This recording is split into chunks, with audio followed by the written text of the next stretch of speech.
Happy summer, everyone. For us at USC, it's been about a month since graduation, and we do all of our real work over the summer, it seems. So I'm glad y'all could come and join us. I'm Jim Ferris. I'm a professor in the Saul Price School of Public Policy, and I'm also have the privilege of being the director of the Center on Philanthropy and Public Policy.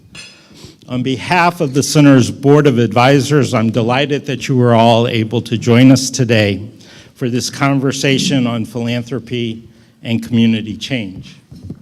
We are very grateful to Alex Morales of the Children's Bureau for agreeing to have a conversation with us, with Fred Ali, and all of us about how networks such as the Magnolia Place Initiative can improve the lives of underserved children in some of the most difficult areas of Los Angeles.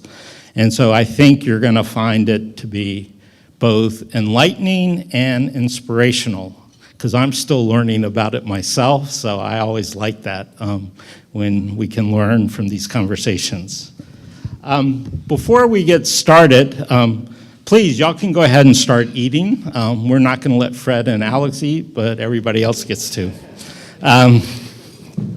First, I want to thank Joseph Collins and the folks here at Inner City Arts for not only the wonderful work they do in the arts education interface, but also for their hospitality and graciousness in opening the space to us once again.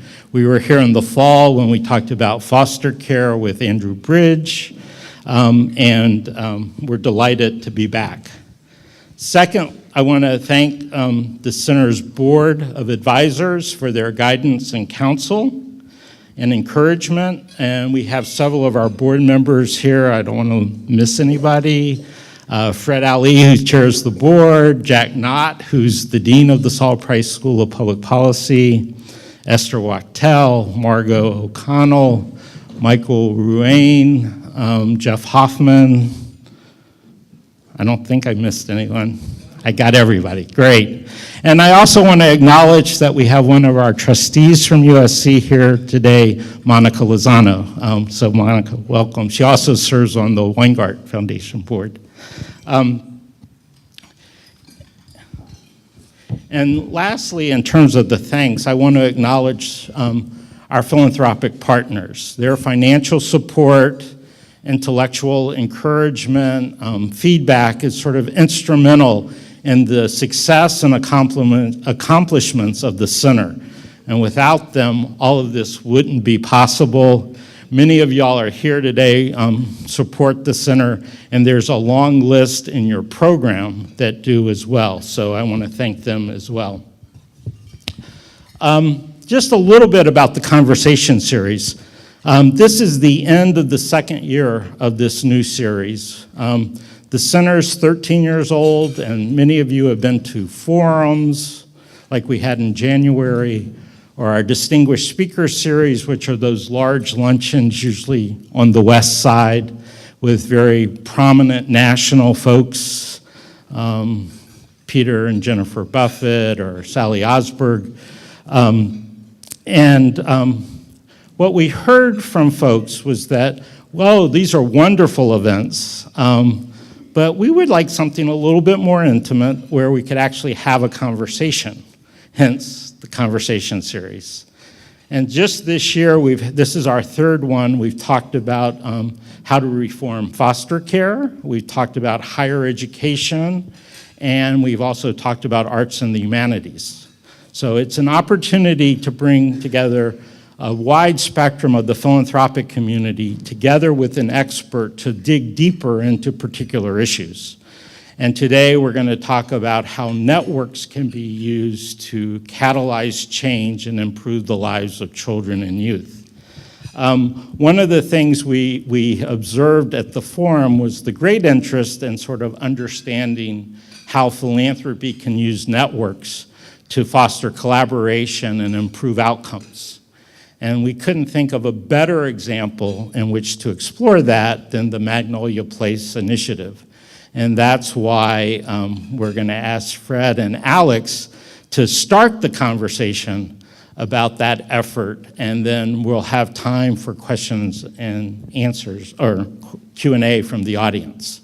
And so with that, let me introduce my good friend and board chair and taskmaster on occasion, Fred Ali, and he will introduce Alex. So y'all want to come up and we'll get started. Thank y'all. I was just telling Alex, as we get up here and disappear in these seats, you're not as bad as I am, Alex, but so let me set the timer here. Part of my job is being the taskmaster. So thank you for taking time out of your busy schedule to join us today. You know, I love this part of my job because I get a chance to get around our community in Southern California and meet some people that I really consider to be community heroes, and Alex Morales is certainly one of those people that comes to the top in my mind. So I hope to not only introduce Alex to you today, but also give him an opportunity to talk about a really marvelous initiative that those of us in philanthropy can all learn from. As Jim said, the focus of today's discussion is how building networks and collaboration can lead to large-scale community change and have real impact for residents in various neighborhoods within our community. Magnolia Place and the Magnolia Place Initiative is a groundbreaking model for community change operated by the Children's Bureau. And it's this initiative that's going to be used as sort of the case study for our discussion today. So we're going to be talking about a 500 block square area, about 35,000 children, 60% of whom are poor. We're going to be talking about things like protective factors, and there's a remarkable history about a remarkable organization as well, which is the Children's Bureau, a 100-year plus history that talks a lot about where this initiative came from. But Alex, I want to talk about your journey, and if you'll let me, I want to start with some just preliminary information. By the way, one of the things I really love about this job is that in preparation for these kinds of discussions, I get to get out and talk at length with the people I'm going to interview. So Alex and I, not too long ago, we've known each other for a long time, but we spent a great morning together just talking, and it was marvelous. So, and that's going to serve as sort of the basis for our discussion today. So in many ways, Alex's background, in my mind anyway, celebrates the diversity of Los Angeles. Alex, your parents were both from Mexico. Your father, a Baptist minister. Your mother was an engineer, as well as a bilingual educator, as well as a school board member, and if I'm not mistaken, also a minister. So I guess there was no argument about prayers before meals and before going to bed at night, that sort of thing. It's a bit easier to his school than his church. Yeah, I understand. So Alex has a bachelor's degree in physics as well as an MSW. He began his career in aerospace, but ultimately made the switch to social services. As president and chief executive officer of the Children's Bureau, he has led a very visionary plan that led to a $22 million campaign that led to the construction of the Magnolia Place Community Center, which is the center place for the initiative you're going to learn about. And recently, under Alex's leadership, the Children's Bureau launched the Belong Institute that will support learning from the Magnolia Place initiative, promoting replication nationally of this community wellness and change program. So as I said, Alex, I want to begin the conversation with a little more discussion of your journey. And so we've talked a little bit about some of your background and life experiences, but how has that all come together and impacted your work at the Children's Bureau? I think as we all grow older, we're able to get a little bit of perspective. And for me, the perspective I have now is not focused on that I had great parents, but focused on the great people and organizations that helped my parents be great. And from the settlement house in Chicago when my father was there to supporting him in his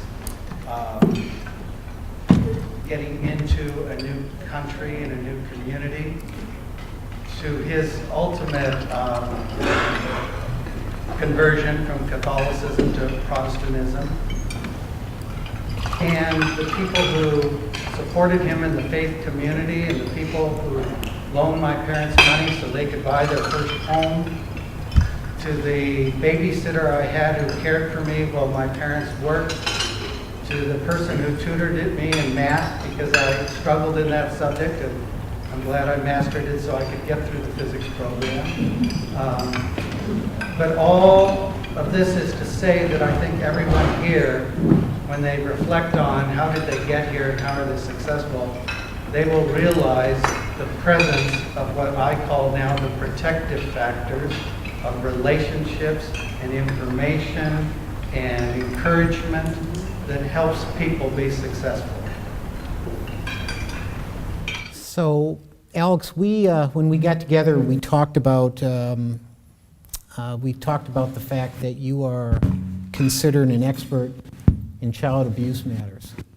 I was telling Alex that, as some of you know, prior to coming to the foundation, I worked with an organization called Covenant House, where many of the kids we worked with had been abused growing up.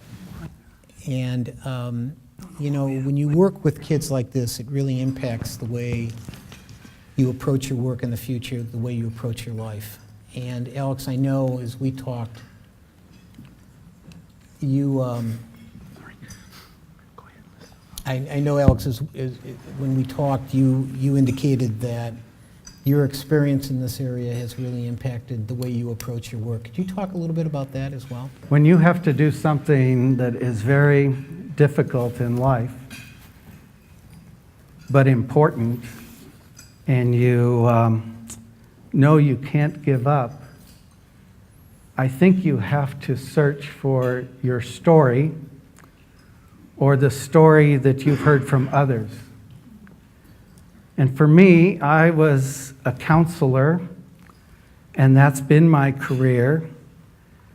And I've heard more than 1,000 children and parents all talk to me about the problems that were going on in the privacy of a home. The kind of horror stories that you see on CSI or in the LA Times, and I never cried once when I heard those stories. But for whatever reason, 20 years ago, I sometimes get emotional now, because when you understand how painful life is inside of a family for a child, and when you understand how important it is to someone's future that the family work, and how hard parents want to make things happen successfully but can't, that's where you dig down deep for the effort to want to try to make a difference, to do something like that. And those stories of children being hurt, the one thing that I never heard was I never heard of a parent hurting a child more than how they were hurt as parents when they were raised. And that has caused me, and I think it's caused the Children's Bureau, to want to go upstream as far as we can to get to the root places where this is accessible and the trajectory of children and families' lives can be changed. And Children's Bureau for 100 years have heard these stories, and I heard them for 15 years. But it's what makes you then feel you want to make a difference and that you can't solve the problem at the level of the therapy room after all the scarring has occurred. So thank you for that, Alex. I know that earlier on I was talking to people about what makes this initiative different, and we're going to talk about that now, but I would just ask you to think about something that Alex just said, this idea of viewing the family as an asset, as viewing a family as something that you can build upon to protect these children and to build this community is a wonderful thing about this initiative, and we're going to get into that. So let's talk more specifically about the initiative, Alex, and because every initiative seems to have some motivating idea behind it, some new theory of change that you can use to organize people and create a movement. So, Alex, what's the big idea behind the Magnolia Place initiative? I think what drove our organization in the strategic planning process, and Shirley Fredericks is here, and I commented to her how wonderful it was to have her husband Bob Fredericks co-chair the strategic planning process almost a decade ago. But we were struck by the fact of the volume of children in trouble in the neighborhoods where Children's Bureau was trying to serve. And we were struck by what little difference we would be able to make just as one organization with that large a volume. And we were struck with the complexity of areas that children needed to be successful at, which is for us, we wanted them to grow up in nurturing homes that would not be abusive. But we needed the also attend to the fact that if these children were going to struggle with their education and just have a slow death of dropping out of school, what little impact we had been able to make when we were only able to stop abuse. And then we saw the health problems that they had and the economic problems that we had. That led us to feeling that with limited resources and such large volume of children in trouble, we need breakthrough thinking in what can be done. I drive a Prius, and I think it has a technology change that I wish we could achieve in our social fabric of our communities. The great thing about the Prius, I'm thinking I should just turn this off and work easy without it. Don't give it up, huh? Okay, you'll be persistent, and I'll be persistent then and help you out here. The great thing that helps that vehicle be able to get better gas mileage is it introduced a new engine, an electric engine. And also, the great thing is the way the gasoline engine and the electric engine work together, the passengers can't tell which one is driving or both. And the amazing thing is the new role of the gasoline engine is not just to move the car forward, but to charge the battery so the electric engine has energy to run. What is the 21st century electric engine in our communities and neighborhoods? It is the parent and the neighborhood itself that can become the asset that we need as the new energy source for making the difference and helping our communities and families be successful. In general, we spend enormous energy putting in resources to replace parents functioning. Or we spend enormous resources trying to fix parents.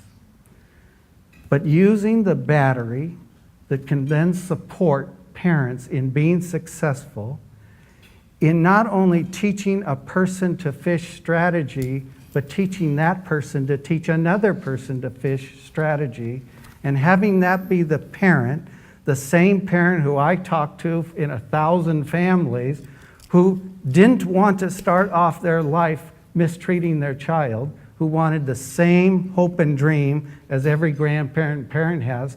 They just didn't have the on-the-job training of having grown up in a healthy family to then know what to do. And it's our ability to then support and nurture as organizations and policies the parents to be successful at this, that becomes the new asset that allows us to go to scale to really make the kind of difference that we need. So, okay. So I think I understand that the idea here is building upon the asset, which is the family, the parent, supporting the parent. But you're working in a 500 square block area, a lot of issues and problems within this community, a lot of assets as well, I grant. So on the ground, how is this initiative working? I mean, as a practical matter, you know, if I come into the community, what do I see? What's going on here? We're trying to harness the resource of the parents themselves, and we're trying to create something also called a neighborhood effect. Many of you have sometimes heard of this theory of broken windows, that the idea is if you walk down a community and you see a broken window, that sends a message to people, no one cares about the community, so other people then break a window. But there is power in the image and identity and norms of a community. So helping parents be a resource and also helping change the norms of a community is what you're trying to have happen. So for instance, a woman who today is now a community ambassador, but months ago she walked by a group of other parents who were learning about how to help their children in the community. When she passed by a meeting at her elementary school, she was struggling with her 3 children and her marriage, but she went into that meeting, and that was teaching her about the protective factors that we all have and we are all benefit by, not just affluent people or not just poor people, but the importance of having social relationships, the importance of having a resilient attitude and not let life defeat you when it goes another direction for a moment, how to find critical resources when you need them.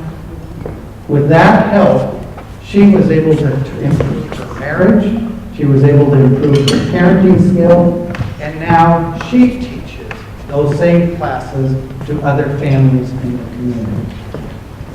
And that is how the transformation that you want for a neighborhood occurs right within a family. And you've all witnessed it, but we've never seen it with the same focused lens. Whenever you hear of a family telling their success story in whatever they've experienced, you always hear there at the end of the story, the person says, and I tell my friends about that organization. We're just intentionally tapping in to the process of then teaching another person to fish. So that is what can happen at the level of the home and the neighborhood. Then organizations, we want them to change. Basically, our organizations are service-focused. But if we focus more on these protective factors, we can say, while we're providing services, to what degree can we contribute to social connection? So if we're going to hand out at Thanksgiving turkeys to families or cook a meal for families, if we just do that as a gift to the community, that's one thing. But if we say, why don't we organize people sitting for the meal by neighborhoods, then we're facilitating them getting connected to one another. So organizations are now able to understand the tools that they have with the protective factors to see how they can contribute in this way. The Children's Nature Institute is a poster child for being an organization that's outside the scope of a traditional service organization. Their interest is to teach children to appreciate nature in an urban environment. But when they go to create community walks, now knowing about the protective factors, they're having families come together and be able to get to know one another as they walk through those neighborhoods and establish relationships. They're able to have the parent be the guide to their child in the learning that's going on, plus increasing the language between parent and child that's exchanged. They're able to create the excitement of discovery in the child, which is part of what we're trying to do with the protective factor of appreciating the child development needs of a young child. Organizations can start behaving in a more empathic way. When we have the government partners who are in this initiative, the Department of the Welfare Department, the Department of Child Support, the Department of Children and Family Services, outscoring the nonprofit sector in an empathic response when rated by the families in the community of how they experience. When they are able to then say, a government employee, we're ready to take on Nordstrom as a customer service organization. What government entity have you ever heard say that?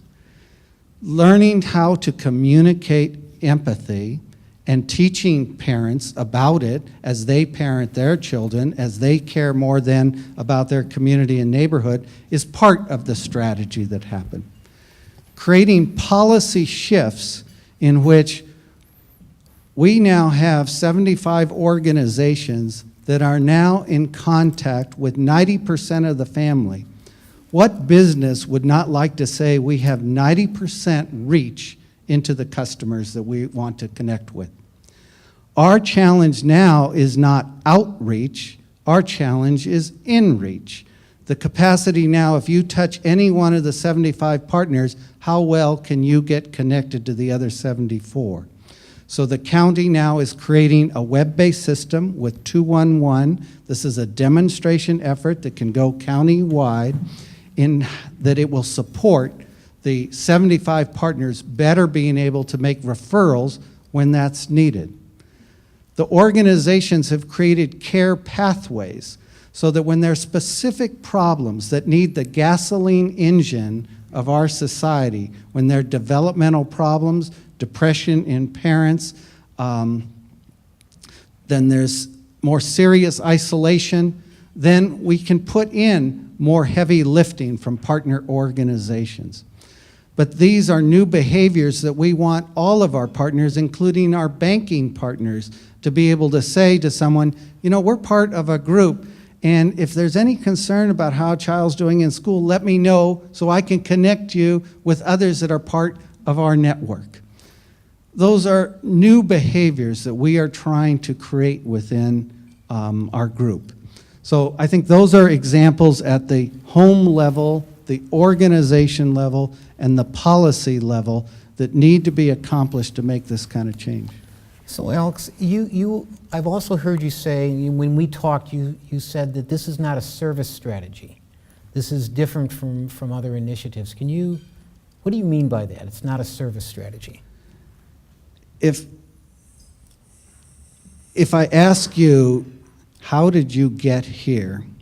And sometimes when I'm speaking to an audience, it's full of an ethnic minority population, yet they all have college degrees. But I ask them, you know, how many of you are the first generation in your family to go to college? And a large volume raise their hands. And when I ask them, how did they get here? They don't say, you know, I had the best therapist. They're talking about the friends that they had, the family that supported them, the person who had confidence in them and set a goal in their mind thinking they could do it. These are the protective factors. And there are 5 of them. 1 of them is service. And as a society, we think only in the dimension of the service. We miss the power of the other 4. And the service one is the most costly one to implement. Today, one of the big questions is about healthcare reform. And sometimes I say things a little controversial just to stretch the point so that you see the distinction. So we're thinking what we really need is to make sure we have healthcare services for everybody. That's a service strategy. What will make the greatest difference in someone's health will be their social relationships, whether they smoke, what they eat, do they exercise, and some of the environmental factors around them, not the service that they will receive. So it's focusing on those other 4 protective factors, including the care pathways to the services when you need those. Everybody does from time to time.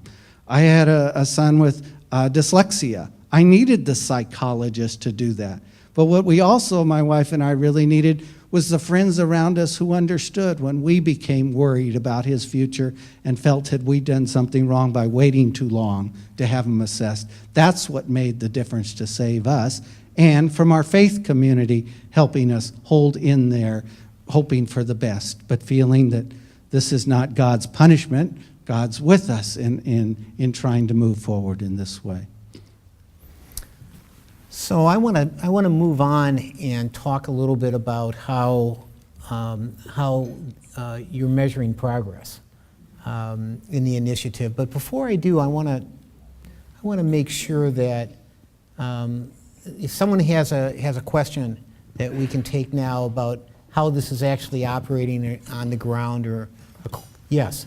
I just want to ask what the other 4 protective factors.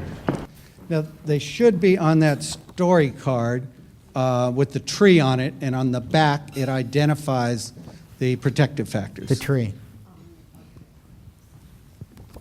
But they're basically social connections, the availability of services when you need those, the resiliency, and critical knowledge. Like, for instance, instead of giving a service, legal services about special education, you can provide an educational workshop to teach people what they need to know, instead of, from a legal standpoint, represent them in a battle with the public school system.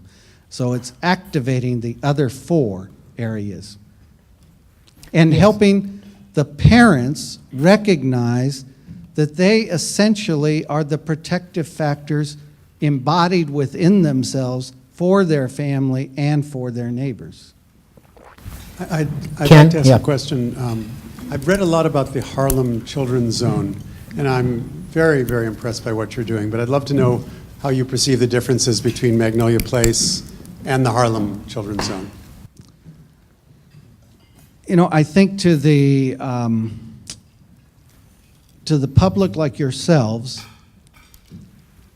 that the Harlem Children's Zone got identified as the first strong, what we refer to as place-based initiative. And so as you start to build your understanding of, well, what are place-based initiatives, I would say, I think that was a bad example for holding that word. We're really talking, and I think people get confused by place. Do they mean a family center, or do they mean a community? So what Magnolia Community Initiative is really about a community transformation.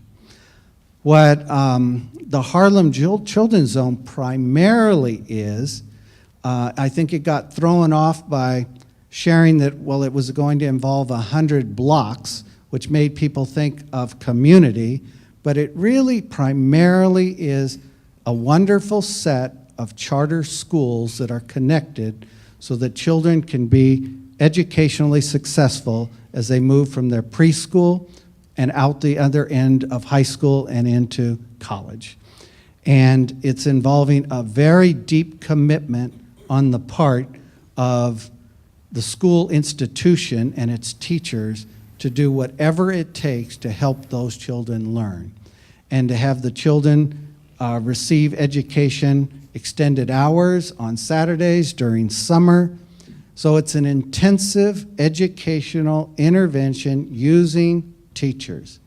It is not really focused primarily at harnessing the community nor the parent, and it is particularly focused at a single organization, wonderful as it is, delivering the change and support for the community, as opposed to a collective or a collaborative effort on the part of multiple organizations creating community change.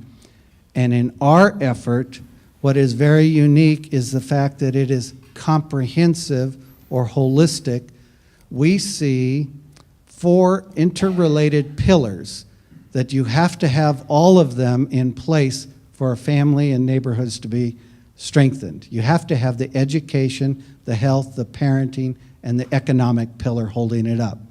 The Harlem Children's Zone would only be in the education arena. So let's move on, and let me stay with for a moment the question about the Harlem Children's Zone, which is a marvelous initiative, but I think as Alex has just pointed out, it's different. One of the things that people have suggested about the Harlem Children's Zone initiative is that they can't tell you much about change in the community. They can tell you a lot about change in individual schools, but what about the entire community? Alex, you've been really bold about saying this is about community change, but measuring progress at the community level is real difficult. So what can you tell us about that? What kind of progress are you having at that neighborhood or community level? There are 4 backbone organizations that are putting in enormous effort to this. Even though I'm a graduate from USC and we are celebrating USC's involvement here with the philanthropy, it's UCLA, the School for Healthier Families, Children, and Communities, that's putting in the evaluation learning system into this. We are on new territory to how do you then develop outcome measures that if you take a dipper full of families in a community, that you will be able to find the change that you're looking for. We want to see the traditional outcomes that you might also identify. Higher graduation rates out of high school, or decreased child abuse rates in a community, decreased poverty rates in a community, increased third grade reading scores. So there are traditional outcome measures that are already being measured and exist. But since our theory of change says we think by strengthening the protective factors in the community, we're measuring those too. So once a year or every 2 years, we will go out randomly into the community, stand at bus shelters, WIC stations, on the corner, get 1,000 people to complete a survey asking if you needed someone to watch your child, do you think somebody would do that? Do you feel safe walking in your neighborhood? If you needed a resource, would you know where to go to find that? We're measuring the presence of protective factors in the community. Our hope is, as we get saturation of the community from the effort, that we would start to see the protective factors being strengthened in the neighborhood, as well as the outcomes ultimately changing in the community. We are also using something called the Early Developmental Index that was a tool developed in Canada and is being used throughout parts of the United States. It's being used through all of Orange County. It's being used throughout the country of Australia. But this measures how kindergartners are doing in 5 domains of functioning. So these are some of the thermometers that we're putting into the community to see if we're starting to get the change that we want to see happen. So Alex, let me interrupt just for a second, let you take a breath here. And because I know there's more to come here with this answer, but you said we're out in the community. This is 75 partners, 100 community groups. You're using Promotoris in a very interesting way through this initiative. Who's the we out there doing this work?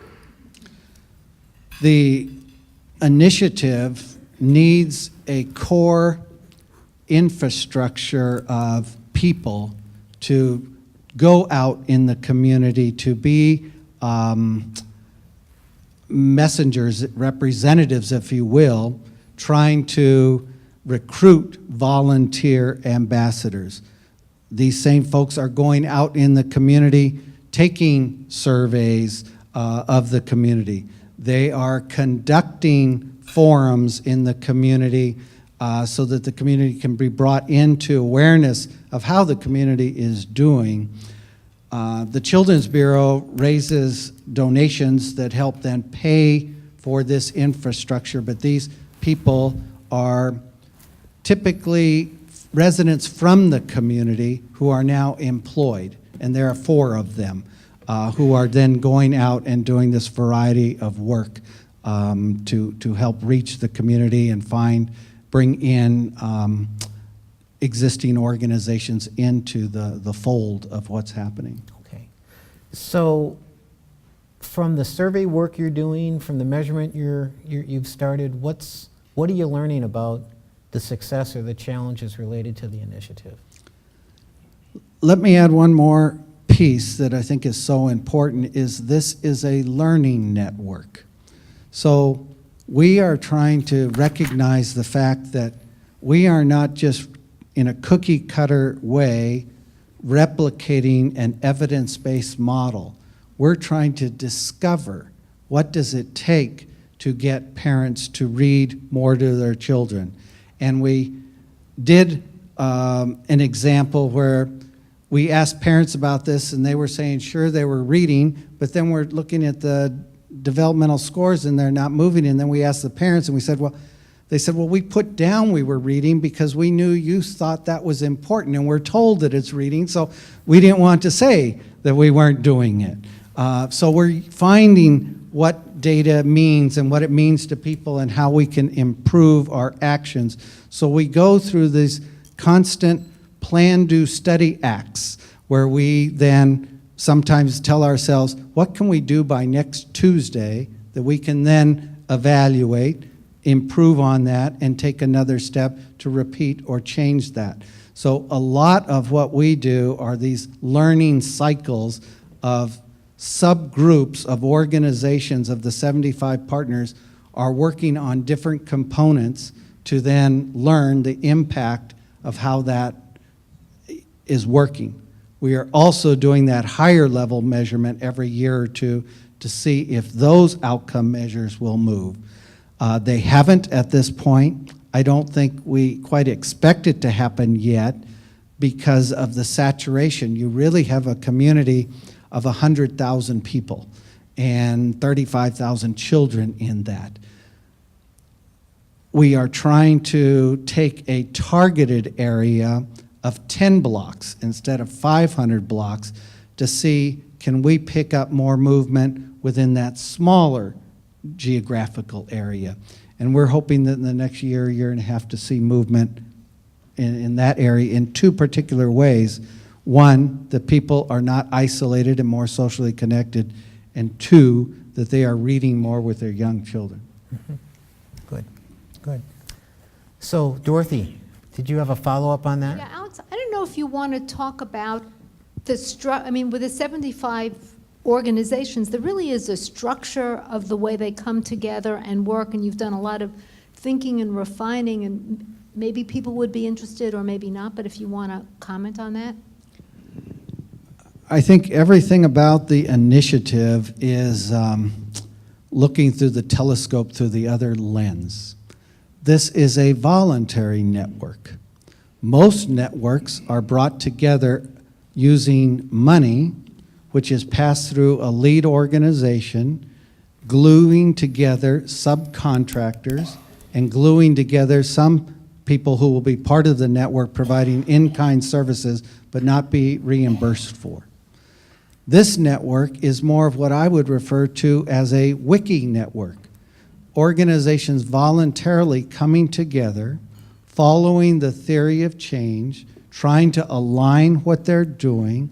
They form peer production work groups, just the same way as an article in the Wiki Encyclopedia. People get together and want to write an article, and they start creating that. Or they work together to create a software program voluntarily that is better than Microsoft's software. But this is a peer production effort. There is leadership in the network. Lila Gerges is the director of the network. But then the organizations voluntarily put in what they can. UCLA says, well, we'll put in work on the evaluation effort. Echo Parenting says, we'll put in work on the empathy. Children's Bureau says, we'll work hard to try to raise money so that you can have the staffing support you need in your infrastructure. So that's how the organization is not the traditional effort that gets also bogged down with, well, where are the memorandums of understanding? Where are the bylaws of the group? And that takes about a year of battling and exhausts the network in trying to work out those logistics. Yes, Margot. In your 10-block area, when you have a family that knows they need, do you need it? Do I need? When they know that they need help in some way, how, and they come to Magnolia Place, who directs them into what areas to assist them in whatever their needs are? Okay. Well, one is the Magnolia Place is a wonderful building with a whole host of organizations that are in there, and it's a one-of-a-kind asset to the community. But we hope that people who need, there's a Catholic parish down the street, and they said, we have 50 Bible study groups. We will take the volunteer leaders of those Bible study groups. They can be trained and learn about the initiative, and they can learn to be the connector for any member in their Bible study group that may need resources. They will help connect them into the network. And as we strengthen our inReach, if they touch any one of the partners, we want them to be able to get through the right care pathway to get the support that they need. We also would like to get a volunteer on every block who knows the residents and is recognized by the residents that can go to that person if they need to figure out, how do I get a certain resource? So these are the things that we would like to be maturing in this initiative. So you have connectors embedded in every one of your partners? Exactly. Yeah, okay. So let me, I want to open it up to more questions, but before I do, I want to ask sort of I think a question that is probably on a lot of people's minds, given this is a group made up of people from philanthropy. So what does philanthropy in your mind, Alex, have to understand in order to effectively support this work? I mean, going beyond just the Magnolia Place initiative. I think there are a couple of points to make. One is, in general, philanthropy is providing resources for service activities. A few are providing resources for advocacy efforts.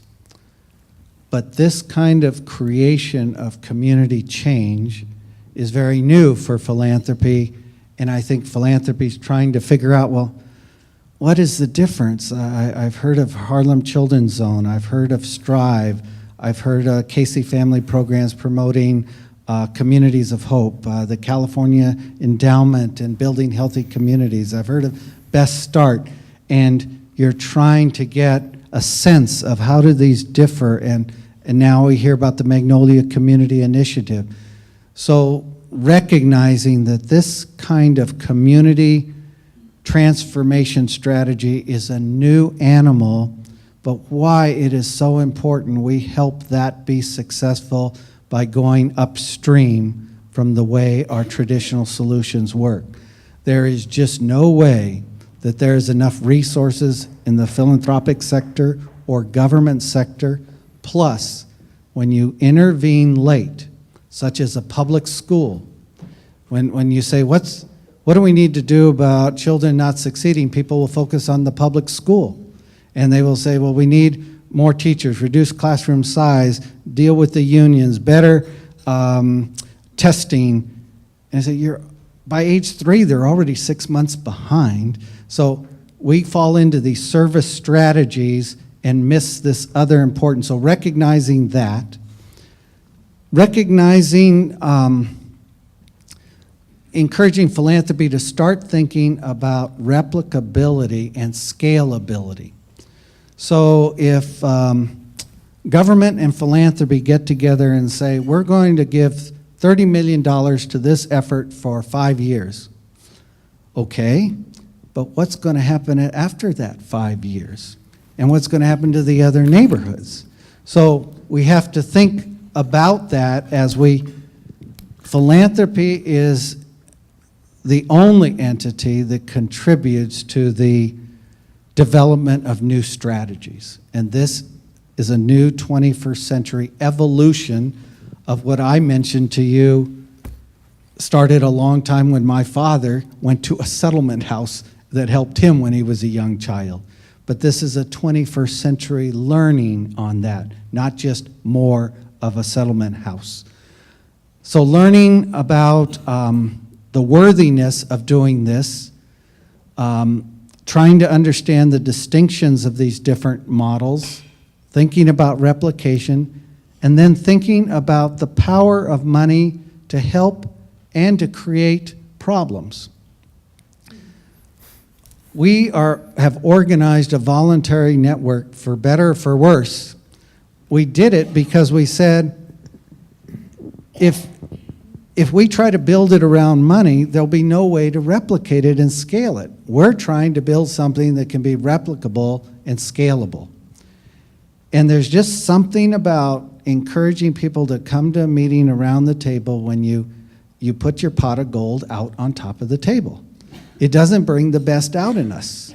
And that is a very delicate balance. Then how does philanthropy help without leading, without taking control, without disrupting the trust relationships that needs to be built?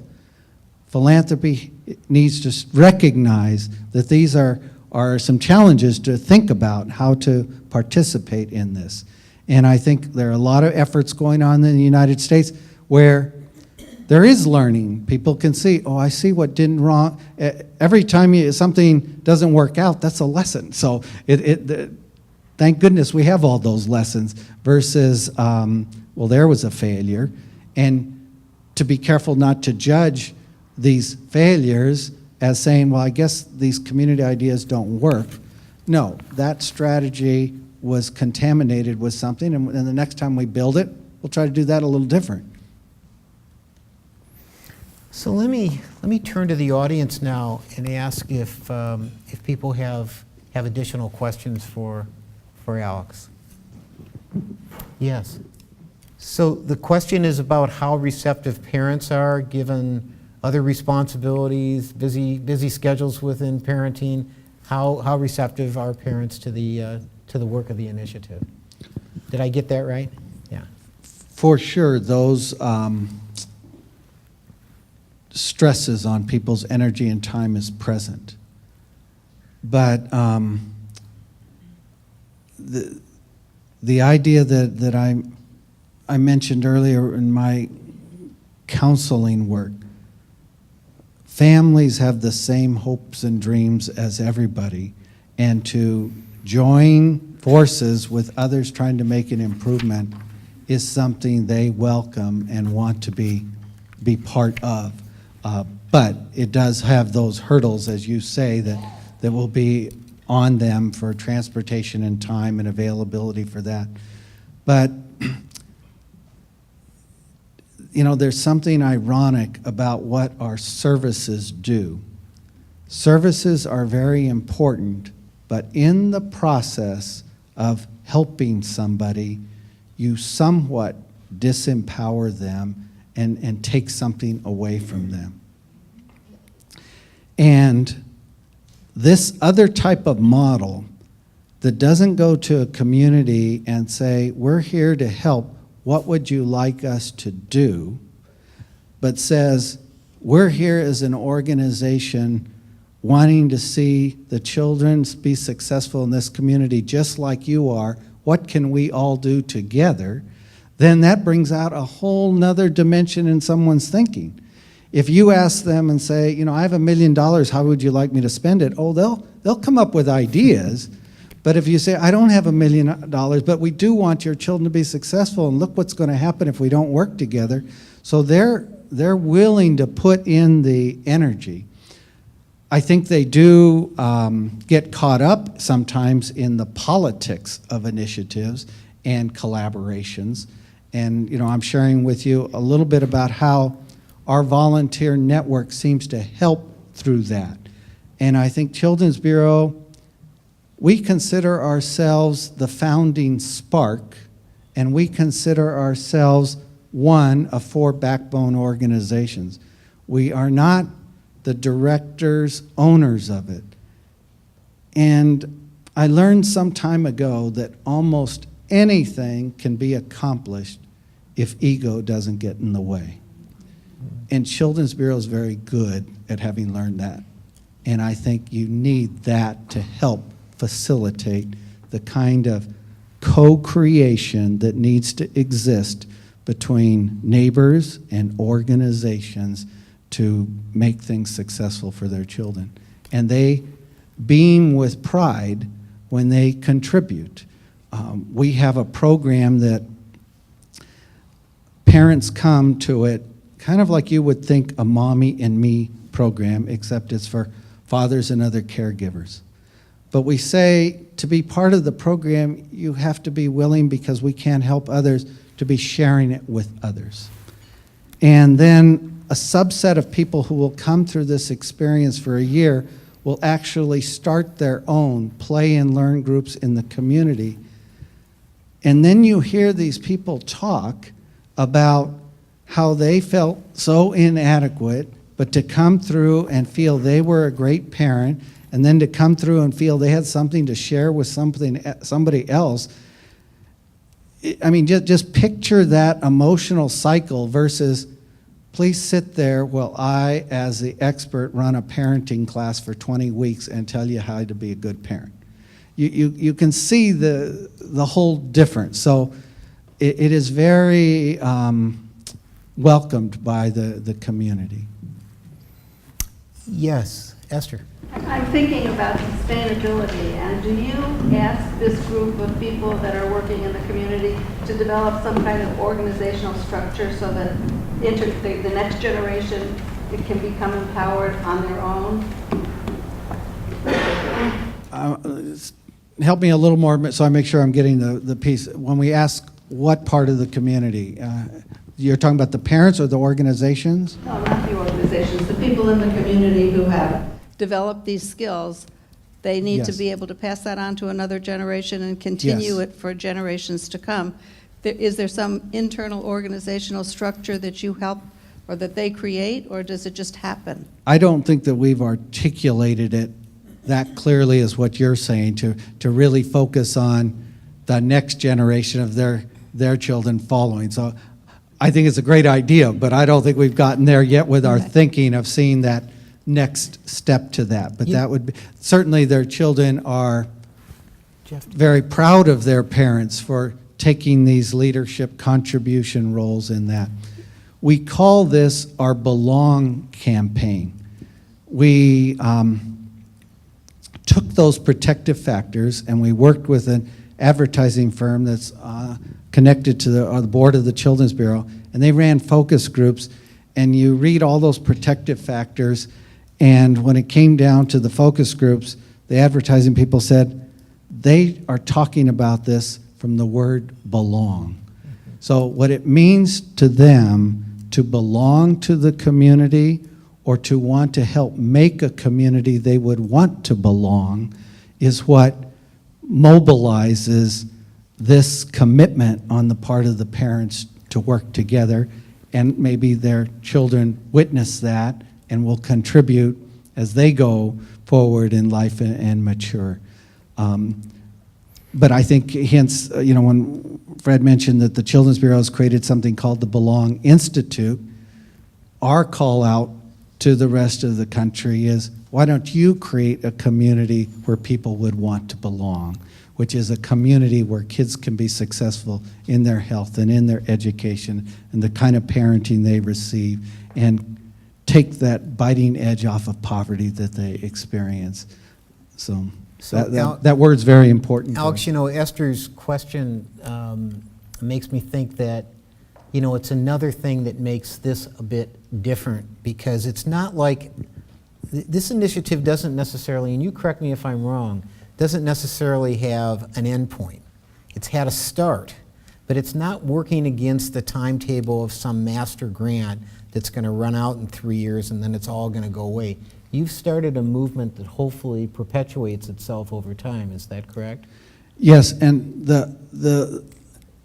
I want to emphasize the word movement is what we also use, but that's more around the families becoming the protective factors and creating a belong community than it is normally when we talk about movement. We're thinking about a social action advocacy kind of effort where people much more who are in a disempowered position use their gathering to then deal with institutions that have power and make certain demands for rights.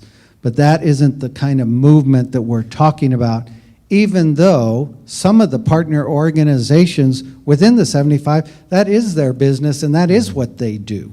But that isn't the core of what's happening here. But we are trying to mobilize people into the thing about the broken windows that I mentioned, that this book called Chicago, The Neighborhood Effect, it said there's something wrong about the broken window strategy. It isn't that people see the window broken and the person thinks nobody cares about this community. They see the broken window and they have a perception that they hold from the stories in the community. And those stories create a culture and an expectation in a neighborhood that drive how the community behaves. If they hold stories and said, yeah, this was the same corner where someone was shot, this is the same corner where all the drug dealing goes on, those are the stories, and then they attach that to the broken window, that perception. But if you can change the community stories, here's the block that when I shared with you that we take this data, and one of the most important things we do with this research information is we use it to engage the community in making the change themselves. So we take the results of this early developmental index and graph it by neighborhood and then present it in community forums. And if the community can start to say, in our block, we did pretty well in this area, but we did kind of poorly in this other area, but the neighborhood over there did better in that area. I wonder what they're doing, and we can learn from them. So new stories get written about what the neighborhood is. This book called Chicago, The Neighborhood Effect, one of the things it said is, despite changes that have occurred over 50 years of the demographics of who's lived there and the social conditions that have changed, these neighborhoods remain still in the same spot because the perception has held, even overriding the transition of people and social events. So we're trying to change that story. The same way I told you my story and Children's Bureau's story, that now is what drives me and lets me get above or beyond certain facts to create a new reality for myself. Thank you, Alex. Jeff, I know you had a question. Well, first, I think this is a great, great program. You've mentioned replicate a few times, but then, Fred, building on what you said, this is not a program that really has an end time. It's a movement. It's going forward. What are your thoughts about taking this to other communities, whether it be Children's Bureau being the spark, again, for another part of Los Angeles, or I could see this being replicated in various communities across the country? Yes, this is not, kind of, here's a box, just water it and the plant will grow, and go plant it in the different communities.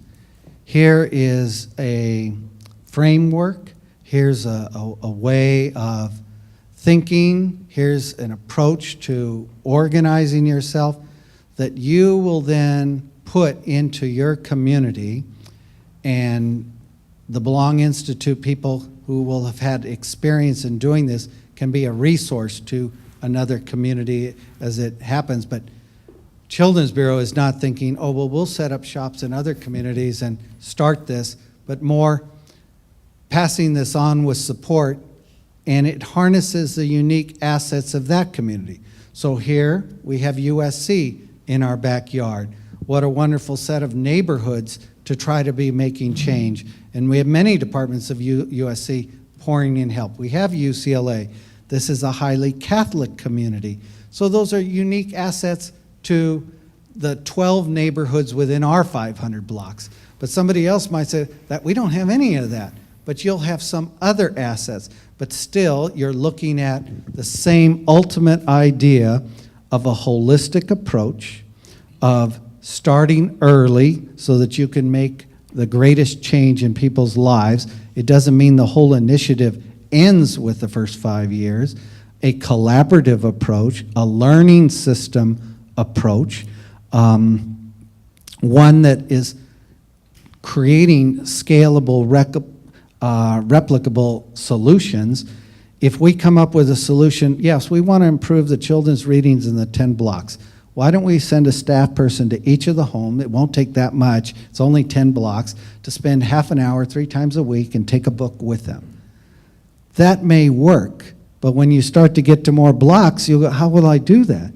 You say, well, I think I can train the community ambassador to train somebody else who will be a volunteer, and they'll do it. And then we go, that's scalable. So you still give these tools for people to then co-create with them in their own communities and harness the assets that are there. Shirley, did you have a question? My question has to do with communication. How and to whom are you communicating your evaluation successes? And part of that, there's a second question, are you communicating these on a public policy level? Because there is an ongoing conversation, as you know, about do we invest at the beginning of life, or do we wait until the child is grown and invest in prisons? Yes. So I'd appreciate an answer for those two. We feel that there needs to be multi-sector advocacy for these kind of things to flourish in other communities. So we need to advocate about this new way of thinking and its importance with the faith community, the nonprofits, with government, the philanthropic community, and we want, I hope USC will be the 10 top schools in the country to do more research on these kind of efforts so that it further legitimizes and helps pass learning forward in this new kind of strategy. I think what's being recognized is some of the new effort that we are using to create tools to evaluate more as a learning system. So we are sharing those, and people are coming to us from different parts of the country to try to understand how we're creating this learning system and using these tools. And again, we're doing it in a very unique way. I always complain that because I have a history of high blood pressure, every time I go to the doctor and someone takes my blood pressure, they write it down in a chart, and then they walk and they say, "The doctor will be in," and I go, "Well, what was it?" I'm the one who needs that information more than anybody. And we don't know how to use our data and information to empower the people who are most, can most benefit by having that knowledge. So we are sharing the information with the community, sharing tools.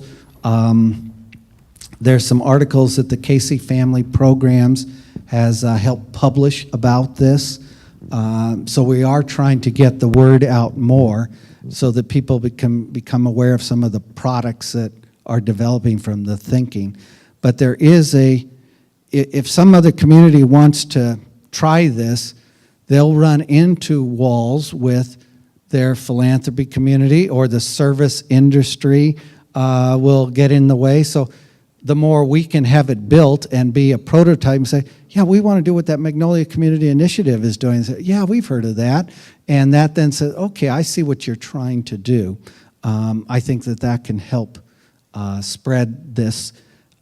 Like I said, some of the policy changes are with the way the referral systems can work under this web-based system for the county.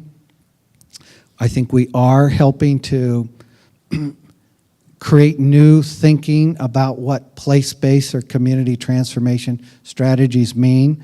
I think things got thrown off by, again, it was a wonderful program and is a wonderful program, the Harlem Children's Zone. It's not replicable, it's not a community change strategy, but it's a wonderful program for helping children who otherwise probably are going to drop out of school and not make it, particularly the African American community, and that's great. So I think we're contributing in that way to policy. So I'm gonna wrap up the conversation now, and I want to first of all thank you, Alex, for your time today, and I want to thank again all of you for coming. It's I hope that you'll agree that this is a different way to look at community change. I think it's challenging for all of us in philanthropy because it is, I think, a bit of a different model. It talks about the importance of networking and collaboration. Alex, as you'll remember, started off talking about, what is the 21st century engine that's going to sort of drive community change. This is one model based on collaboration and based on networking. The reason it was so appealing to me to have this discussion is because, as you all well know, we are living in a time of great social need, increasing demand for service, and restricted dollars. And so the strategy that's been outlined here is a different approach to meeting those needs. It's based on getting existing assets in a community, getting existing organizations in a community to work better together, to better collaborate and better network resources. So it's a lesson that nonprofit organizations and other community groups, I think, are learning through the Magnolia Place Initiative, or the Magnolia Community Initiative. But I guess I would leave us all with the thought that it's also something that those of us in philanthropy should learn, that our dollars are limited, and to the extent that we work together, collaborate better together, network better together, we grow our impact and we better serve the communities that we all want to serve. So thank you for your time today. Again, Alex, thank you. Every time I sit down with you, I learn a tremendous amount, and I thank you for that. I hope you will agree with me, I guess, in closing, that this is an initiative that evolves out of a phenomenal history of this 100-plus-year organization called the Children's Bureau, but it also evolves out of the incredible leadership of this man to my right, who has dedicated his life to serving so many. So, Alex, thank you again.